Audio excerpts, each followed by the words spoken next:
দু জায়গার ছবি তুলে ধরবো, একদিকে জলপাইগুড়ি, অন্যদিকে হচ্ছে কাটোয়া।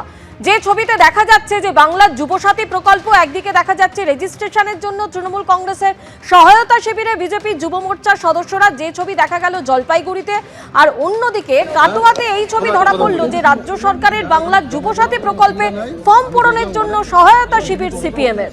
দু জায়গার ছবি পাশাপাশি আপনাদের সামনে তুলে ধরছি। আর জলপাইগুড়িতে একদিকে তৃণমূলের সহায়তা কেন্দ্র, সেখানে বিজেপি যুব মোর্চার সদস্যদের দেখা গেল সংগঠনের ছেলেরা বেকার ভাতার জন্য যাতে নির্বিঘ্নে ফর্ম পূরণ করতে পারেন তার তদারকি করছেন বিজেপির পঞ্চায়েত প্রধান। এমনই ছবি ধরা পড়েছে জলপাইগুড়ির সদর ব্লকের বরতলা এলাকায়। কি হয়েছে বিজেপি করার কোনো অসুবিধা নাই, কিন্তু মমতা ব্যানার্জি সবার জন্য। তোমাকে বলতে বলবো না যে কোনো বলতে বলতে বলো সরকার সবার জন্য, কিন্তু গালাগালি করার সময় তো বিজেপি গালাগালি করে দেয়। প্রকল্প তো ভালো প্রকল্প দেয় তৃণমূল, আর গালাগালি দিতে থাকে। যাই হোক, করো করো করে নিলাম। হ্যাঁ, শোনো একটা কথা বলি। পশ্চিমবঙ্গে যুবকরা যেখানে কর্মহীন অবস্থায় আছে, কোনো শিল্প নেই, কর্মসংস্থান নেই, আমাদের পক্ষ থেকে কোনো বাধা নেই। গঙ্গা জলে গঙ্গা পূজার মতো নিজের টাকা নিজেরাই নিচ্ছ, আমাদের পক্ষ থেকে কোনো বাধা নেই। পূর্ণ সহযোগিতা আমাদের পক্ষ থেকে আছে। তার জন্য আপনিও দেখছেন আমিও ক্যাম্পে আছি এবং তাদের প্রয়োজনীয় সহযোগিতা আমিও সহভাগী আছি এবং তাদের এই বেদনার সাথে সমবেদনায় আমিও আছি। আমি চাই চাকরি হোক। যে আমরা নির্বাচনের জন্য মানুষের জন্য কাজ করি না। মমতা বন্দ্যোপাধ্যায় এবং অভিষেক বন্দ্যোপাধ্যায় ভারতবর্ষের জননেতা জননেত্রী এই কারণেই, কারণ তারা জানে যে মানুষের কোনটা দরকার কোনটা প্রয়োজন।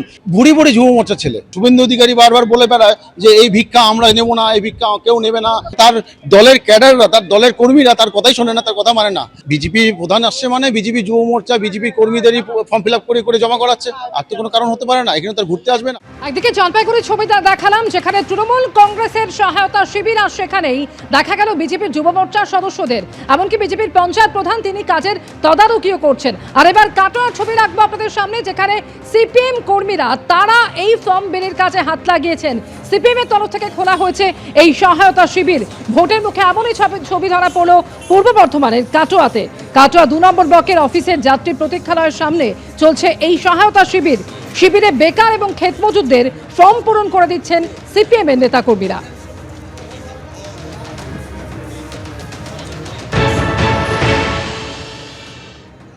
পশ্চিমবঙ্গে যাহা তৃণমূল তাহাই সিপিএম তাহাই হচ্ছে কংগ্রেস, অর্থাৎ এরা সবসময় একে অপরের পরিপূরক।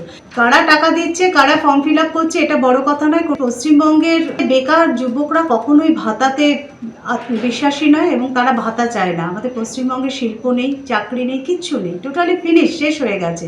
আর এই যে আইওয়াস করছে ভোটের আগে এই দেবো সেই দেবো, ভোটের পরে কিচ্ছু দিতে পারবে না। কোথা থেকে দেবে? রাজ্যে তো কিছু নেই অবশিষ্ট। আমরা বেকার যুবক আর ক্ষেত মজদুরদের জন্য রাজ্যের সরকার যে প্রকল্প দিয়েছে, আমরা আমাদের কমিউনিস্ট পার্টির পক্ষ থেকে ফর্ম ফিল আপের দায়িত্ব পালন করছি। সাধারণ মানুষের অনেকেই অর্থের বিনিময়ে ফর্ম ফিল আপ করছে, অনেকেই ফর্ম নিয়ে ছোটাছুটি করছে, কিন্তু উপায় নেই। গতকাল আজ মিলে প্রায় আমাদের ক্যাম্প থেকে প্রায় 1000-এর উপর ফর্ম ফিল আপ হয়েছে। যুবকদের জন্য মমতা বন্দ্যোপাধ্যায় ঘোষণা করলো, সেই যুবকরা 4-5 বছর পর ভুলে যাবে এই বিধানসভার পর যে সিপিএম বলে কোনো দল ছিল ভবিষ্যতে। সমালোচনা ছাড়া তারা বাইরে করছে সমালোচনা, কিন্তু আপনারা নিজেরা এসে দেখতে পাচ্ছেন সেই সিপিএম বিজেপি করার মানুষগুলোই আগে লাইনে দাঁড়িয়ে ফর্ম জমা করছে। অতএব এটা থেকে প্রমাণিত হচ্ছে যে মমতা বন্দ্যোপাধ্যায় সর্বস্তরের মানুষের জন্য কাজ করছে। এবিপি আনন্দ, এগিয়ে থাকে, এগিয়ে রাখে।